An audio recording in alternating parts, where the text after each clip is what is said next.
How's it going, everyone? Schaefer here, back with another final review, this time talking about Baldur's Gate 3. And wow, did I have a ton of fun with this game. I put in just over 104 hours, which is a fairly good achievement if you ask me. And I didn't regret a single moment. Now let's jump straight in here with the story of Baldur's Gate 3. And honestly, it was good.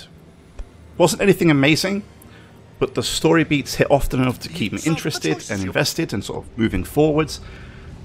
I did feel like the ending, though, was a little bit, not necessarily weak. I don't want to say it could have been better, in my opinion. I think there could have been a little bit more. It did feel a little bit flat. And I think I was just expecting a bit more for this ending, because it was quite an epic journey on the way over, and to get there. But I mean, this could have just been my ending. So obviously there are multiple endings that you can get from Baldur's Gate 3, and the one I picked, I thought was a good one. I liked the ending that I got. But other endings could have been different. I did feel like it wouldn't necessarily wasn't a bad ending. It just wasn't as, I don't know. I think I was just expecting a bit more explosive, shiny, maybe. I don't know what I was looking for. But overall, you know, I really enjoyed the story. I think it's really solid. It's very straightforward. I mean, like I said, it's just good.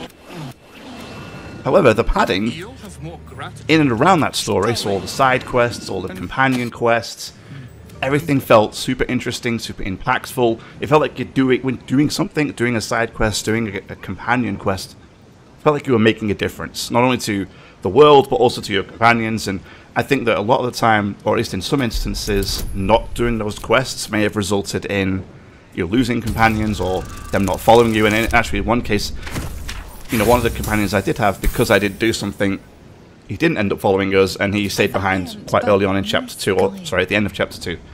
So that felt really good. It felt really good that those choices made a difference. And I also really liked the fact that you could approach all of these quests from completely different angles. You know, you could go straight in, guns blazing, you could talk your way through it, you could throw explosive barrels into an area and light one of them up and watch the whole place come down. It was just, the sheer amount of choices I thought was really good. You could pickpocket your way out of situations. Just a lot of fun, and I think, you know, overall that would open up the game to an enormous amount of unique playthroughs. So you can play it time and time again and never have the same aggression through, which I think is really good. It's really unique. So let's talk about the main focus is the combat. And the combat in BG3 felt really good. It was a solid turn-based CRPG combat. Just my cup of tea. You know, I love CRPGs, and this was the playbook. This was them writing the playbook of CRPGs. It felt good. Felt responsive.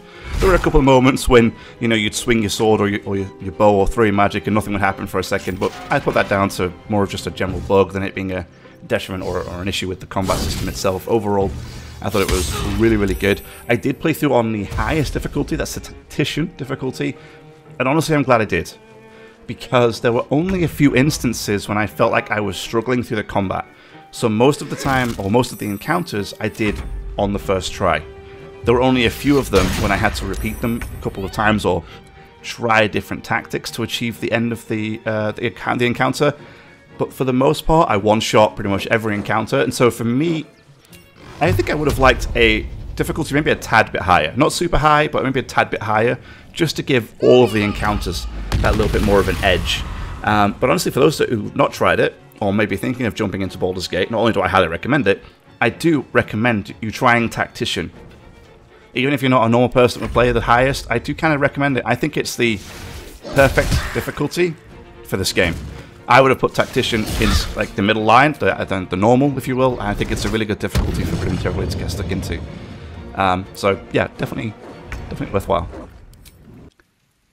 Now, I did think it was interesting, though, talking about the combat, that the player was limited to level 12. You couldn't go any higher than level 12.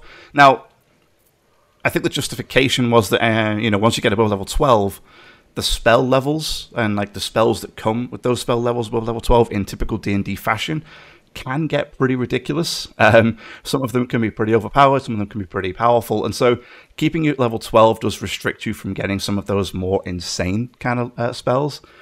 But this doesn't stop you from making an insane character. Like, I made a pretty ridiculous Oathbreaker melee warlock, and I never looked back. I never regretted any of my decisions. I loved my warlock from start to finish. I was tough. I could dish out a ton of damage.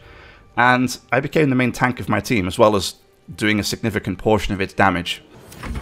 What's so good about this is that you can also do this with your companions, so you can completely respec your companions. You don't even have to have them as their original classes. So even if, like, for example, Shadowheart is, by the lore of the story, she is a cleric, but you don't have to keep her as a cleric. I mean, I did, but I did turn Shadowheart into I think it's a Tempest cleric. Essentially, she became a lightning mage / healer, and it worked out beautifully. She was insane. She could deal a serious amount of AoE damage. She could deal a serious amount of single target damage, as well as still having her heals and her AoE like bless and things like that. So she was an all-around super character. And before I turned her into a Tempest cleric, she did feel a little bit on the weak side, with only like a couple of cantrips available to throw at enemies on a regular basis, with many of her other spells not doing a great job. But once I gave her Tempest and she was able to start throwing lightning around the field, it was a lot of fun. So if you're going to play Shadowheart in your party, I highly recommend taking a look at how I built her in the game, or looking up, I think it's Tempest Cleric for Shadowheart, and definitely spec her that way. Yeah, it's very, very good. Now, I think it goes without saying, Baldur's Gate 3 has to be one of the prettiest CRPGs I think I have ever played. It looks stunning.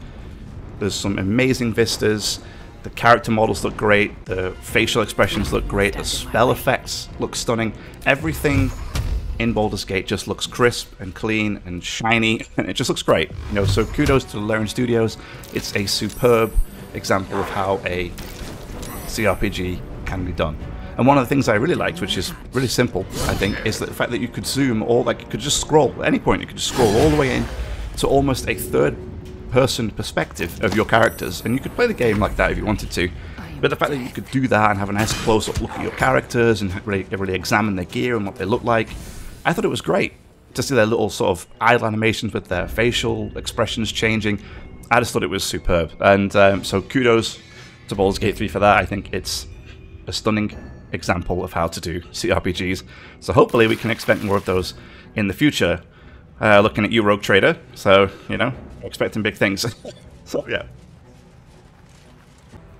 So, but all in all, I did have a blast with BG3. I did. However, I did have a few gripes. Some of these are just probably more specific to me. But one of those was the ability to respec your Oathbreaker Paladin, and how you basically couldn't do so without first... I don't know what it's called, but basically you had to re-establish your oath. So you had to speak to the Oathbreaker Knight, and you had to pay him. You had to pay him 1,000 gold, and he would restore your oath. Then you could respec for 100 gold at the normal way that you would respec a character. Now, what I found frustrating about this was that many of the times I just felt like respecking my Oathbreaker, I still wanted to be an Oathbreaker. So there's two problems. First of all, I had to spend 1,000 gold, which early in the game for me, it was quite difficult to get hold of. I had to spend 1,100 gold to re-establish my oath and then respec my character. And then I would have to re-break my oath to get Oathbreaker again. And honestly, some of the information online, and even for me, I actually broke my oath by accident. I wanted to break it, yes, but the way in which I did it was the way that I didn't think that you could actually do it. I thought it was done differently. And so I feel like it might be quite difficult to break your oath on like just as easily as you think it, you know, just so, oh, I'm going to go break it, here we go, done. And so what frustrated me was that I was like, well, could you not just give me an option to respec, but if I pick a paladin, it has to be an Oathbreaker Paladin, so I can't pick any of the other oaths, or if I respec, I have to be a paladin at some point, whether it's a multi-class or whether it's the primary class, it doesn't matter. When I respec, I have to repick an Oathbreaker Paladin until I pay the 1,000 gold. It just felt like there was a better way to do this than me having to pay 1,000 gold for my oath, respec, and then break my oath again to become an Oathbreaker. And that every time I did this, I would have to then pay another 1,000 gold to respec. Again, this was very sort of related to just me because I was playing an Oathbreaker, but I did feel like that could have been done better. I really do.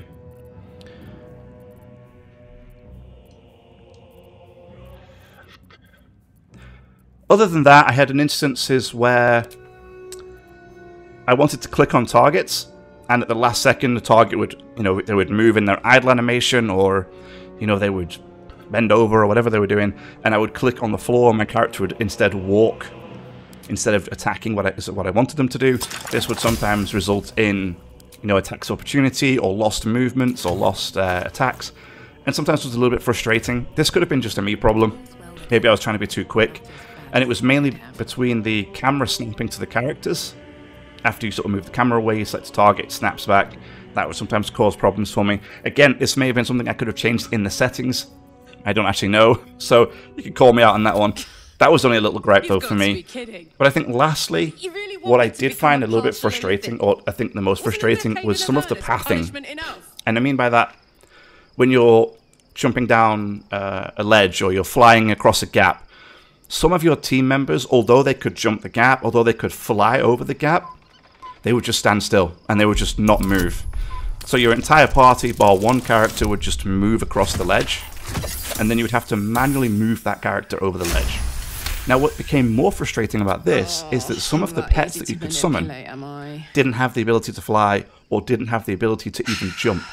So you would summon a minion, you would jump over a ledge, and the minion would be stuck on the other side of the ledge permanently. You couldn't move that minion. You would have to re-summon that minion on the other side of the ledge. Now, in a game that's based around spells per level, or sorry, spells per sleep or long rest, for example, this is a big problem, because a level 5 spell is still a level 5 spell. It's a big deal. To use that, having to do that twice just to re-summon your pet, feels like a bit of a waste. So I feel like, if anything, minions should have just been teleported to their summoner. If they went over a cliff they couldn't reach, they just teleport over. I don't feel like I should have been punished with a spell slot for that. That doesn't really feel that great, honestly. And so that was it though. They were my only gripes. So overall, I really felt that BG3 was an exceptional experience and a superb entrance into the CRPG genre. I highly recommend it, especially for those of you who are CRPG fans or D&D fans in general. 2 thumbs up from me. I had a blast playing it. I hope you got something out of this video. If you did, leave a like, subscribe for some more, and I'll see you in the next one. Bye bye.